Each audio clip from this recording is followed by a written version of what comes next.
David, yes! Take the love. Yes! Take the love in!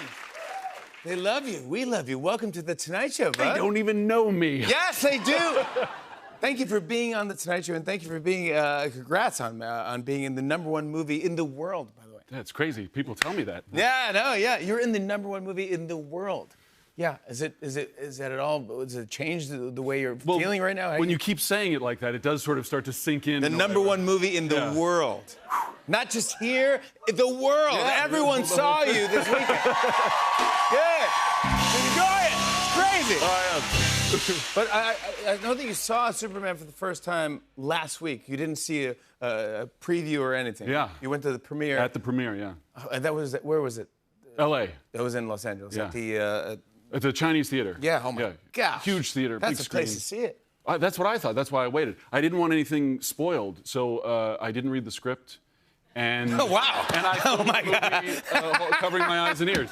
Oh, my just God. Really wanted You're the really a authentic method. audience experience, you know? Yeah, It was great, though, because usually I watch a movie early if I'm nervous. I want to get my self-conscious viewing out of the way early. Okay. But when I started seeing the trailers, I kind of got the feeling of what it might be to watch the movie as an audience member. And there was this uplifting energy and this feeling of inspiration. It feels like the movies that I grew up watching that I loved. So I wanted to preserve the experience. And everyone cheered and went Yeah, crazy. It was a great audience for a big crowd and the cast and some of our crew and their loved ones. So just a very positive, supportive It's audience. like a family. I mean, you spend a lot of time doing these movies. Yeah, and James does that specifically. He really makes a familial feel on. He seems like a fun guy, James Gunn. Yeah, he loves what he does. He does, yeah. But that wasn't the last time you saw the film. No, I went, so that was the first viewing, and there was some self-consciousness, so I needed to go back. So I went, I snuck into the back of an IMAX screening outside of Philly with a couple of friends. Is that where you're from? No. Yep, and back there now. And you're back there now. So you and friends, you snuck in, and no one recognized that it was you? We didn't sneak it, we bought tickets. Yeah. Just, we... Hey, guys, get in, whatever, yeah. Please purchase Buy the tickets. Buy tickets, yeah. Or sneak in, yeah. Okay. It was great. It was better the second time, I would say. But what did you wear, disguise? I bought us all the Groucho Marx glasses with the nose and the mustache and the... and that really fakes people out. Yeah, my friends sort of thought, last minute, I was ready, I was prepared. They were like, you feel like we won't be more conspicuous this way? yeah. So instead, I just hid behind my brother-in-law, who's 6'8" and 270 pounds. Yeah. That worked well, too. And how was the Philly crowd? They were great. I mean, it was... I was kind of surprised you forget that they're all strangers. They're laughing at your jokes and they're cheering you when you succeed. And yeah, the LA premiere, there's family and friends and producers of the film and editors. But they kind of started to feel like my friends and family too, and so I've invited them all to Thanksgiving. Oh my gosh! Wow, the whole theater. Oh my God, that's so nice of you. Yeah. When I'm watching this thing, I go, "How do you do the faces when you're flying?" Because that's where I would be terrible. There's no good way to do it, because if you look too calm and cool, then it doesn't look like you're flying. Correct. And it's very easy to look very silly. And I managed to in a lot of situations. Let me show you a couple faces here, see if you... That's not too bad. No, that's determined. Determined and intense. Yeah. And that I'm flying to save somebody. Is this type of guy? The bottom half of the face is even more bizarre than the top half. That's why they asked me to cover it for the... So you're covering that. But I'm getting blasted with fire there, so obviously you got to squint. Yeah, I guess you have to squint. Yeah, it's true. That one's a great one. You tell me what you think of that one. I think that's my favorite one. That's, again, kind of determined, but it's kind of like, oh, yeah. I'm going fast. I don't want to throw anybody under the bus, but James and his cinematographer, Henry Bram, do have this habit of putting very wide lenses on the camera and then getting about 3 inches from your face for your close-up, which isn't the most flattering angle. But I'll tell you what, on the big screen, it really makes you feel like you're right there with us, which is pretty cool. It looks cool. And everyone's loving Crypto the dog. Yeah, how could you not? No, I mean, it's not a real dog.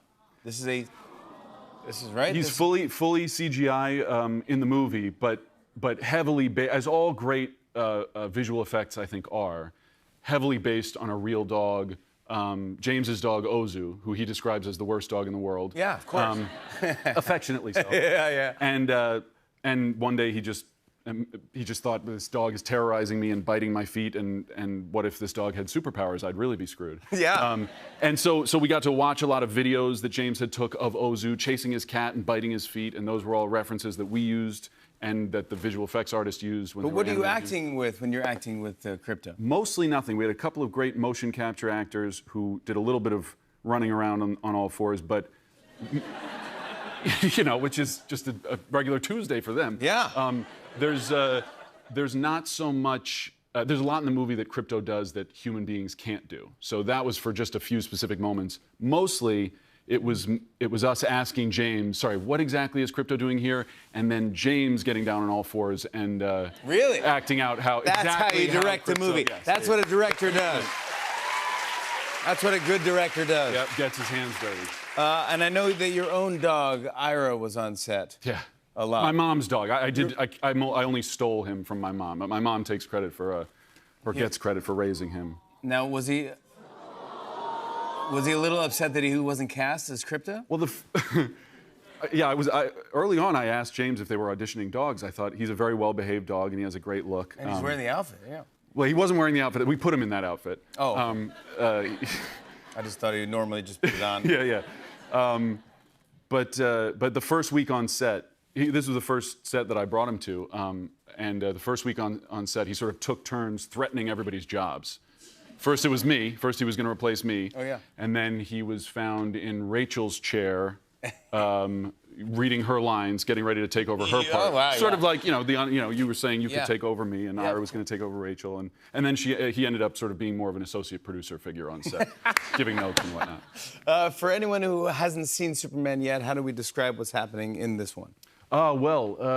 James thought it was really important that it have the feel of when you pull a comic off of the stand, and you're not necessarily starting at the beginning. You get thrown into a world full of heroes and villains and amazing technologies and situations that you have to sort of figure out as you're going. It's a real roller coaster that you just jump onto. So we meet Superman about 3 years after he has announced himself to the world as Superman, and on just about the worst day of his career. He's had his ass kicked for the first time, and he's lying in the snow, and he desperately needs a rescue, and that's where Krypto comes in. So that's where we meet him, and then we follow him through with his pals of the Daily Planet, and obviously Lex Luthor, the main guy to beat on this adventure. I want to show a clip. Here's David Corenswet in Superman. Take a look. Well, yeah, that's going to be... I tried to stop him. It's fine, Heather. Superman, we finally meet. Would you like a coffee? Where's the dog? Dog? The dog, Luther! You took the dog! That's right, you get all of this. Where's the dog? I have no clue what you're talking about. He's just a dog. I don't know what dog you're talking about. Ugly dog in a cape. What did you say? Yeah. David Corenswet, everybody! Superman is in theaters and IMAX now. David and I are doing something fun after the break. Stick around. David, we're about to go head-to-head in a series of 30-second challenges. It's time for 30 Seconds 2. Now, David, because you are Superman, all of tonight's 30-second challenges will be Superman-related, okay? For this first challenge, we will have 30 seconds to see how many times we can knock over a Lex Luthor action figure by blowing on it really hard. Really? Whoever knocks it down the most times wins. All right. 30 seconds on the clock. Ready, set, go.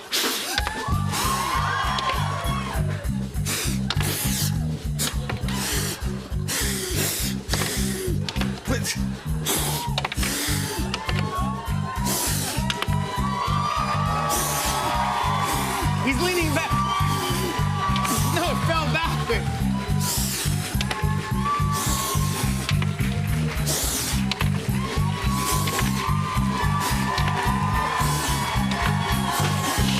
Just running up the clock at this point. Oh, lightheaded. I have no idea. Whew. I'm not kidding. I got 13. You got 14. Oh my gosh, you gotta be kidding. Is that really it? That It's really the Someone truth. was counting? You Oh were my God, doing someone was counting. Oh my God, my doll started standing weird, and so that was tough. Oh, for this next challenge, this is a great one. We're gonna have 30 seconds to see who can melt a cube of frozen kryptonite the most. Okay? You can use whatever method you want to melt it. What does that mean? Whoever can get the most drops of kryptonite into their container wins. All right. Let's get 30 seconds. Ah, not yet. Almost on the clockety clock. And ready, set, go. Doing this? Yours melting at all? Whoa, how are you doing that? Think warm thoughts. Wait, well, how are you doing that?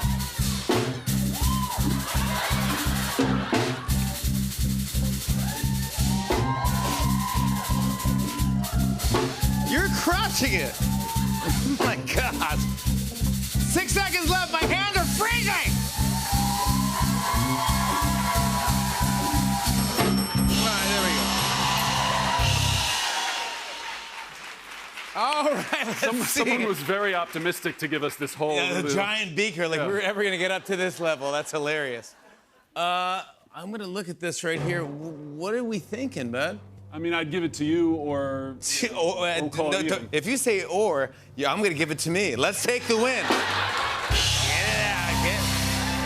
Sorry, bud. Wow. I lost my... Do you mind quickly if I just tuck this back in? I lost my mic pack. No problem. Sweatiest handshake. Oh, yeah, it really was. I'm really nervous. All right, we're down to the final challenge. For this last one, we're gonna have 30 seconds to see who can put on the most pairs of red underwear. Oh, wait, you gotta leave him there first.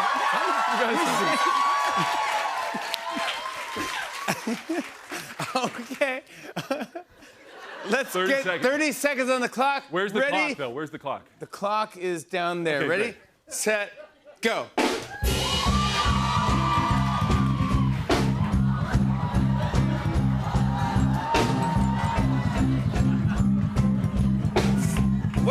What are you doing? How are you? No, there's no way. Are you kidding me? That's not gonna work. Terrible strategy. Terrible strategy. 6 seconds. 5 seconds. 4 seconds. 3 seconds. 2 seconds.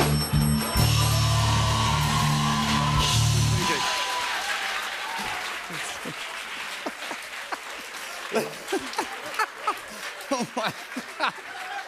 Well, I think I think we know who won this one. Well, we gotta count, right? Oh yeah, we gotta count. What do you have? All right, yeah, I have One. 1, 2, 3, That one doesn't count. 4, 4. 5. It's getting a little tight up here. 6.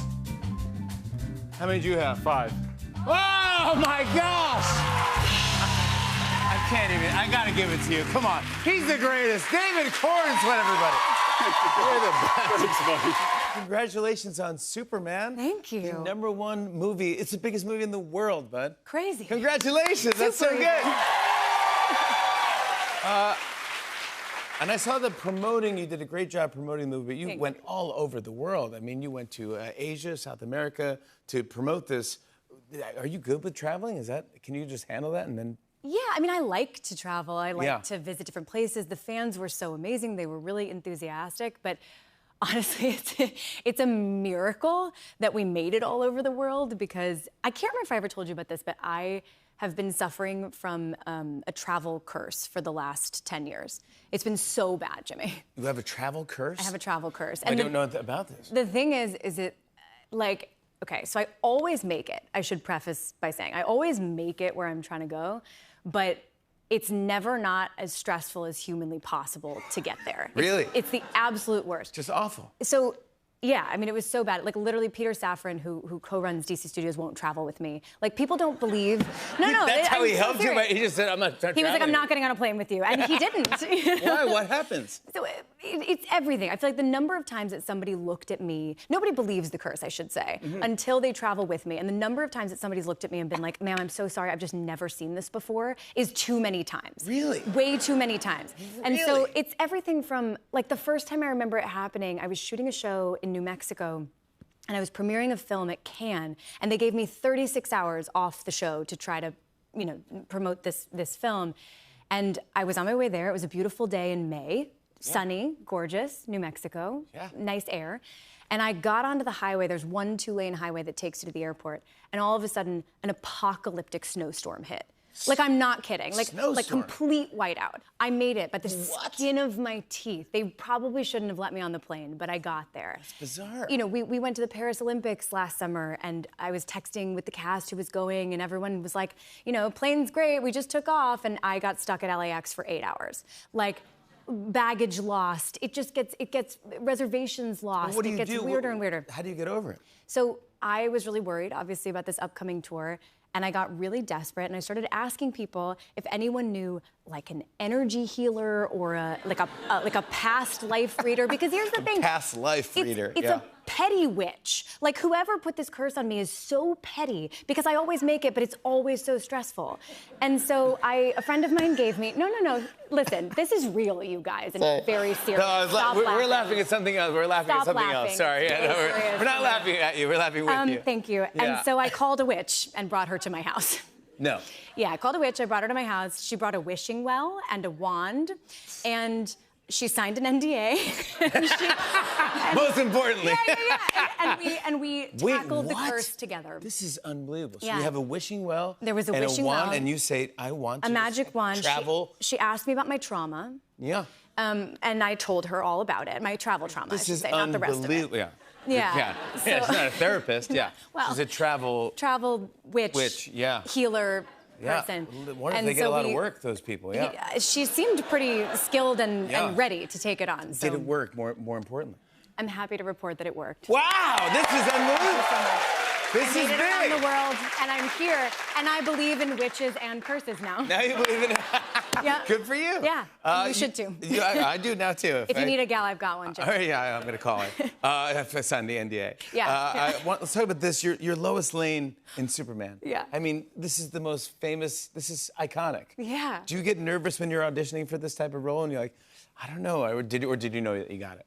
No, I'm never not nervous. I'm still not totally sure I've got it. But we got brought out to LA, which was actually, this is a good example of the curse. Oh, are you kidding? We got brought out to LA. I was out here. I think I had recently seen you. I was doing a show on Broadway, and we got off stage at like 11 p.m. The only flight that would get me there in time was at 6 a.m.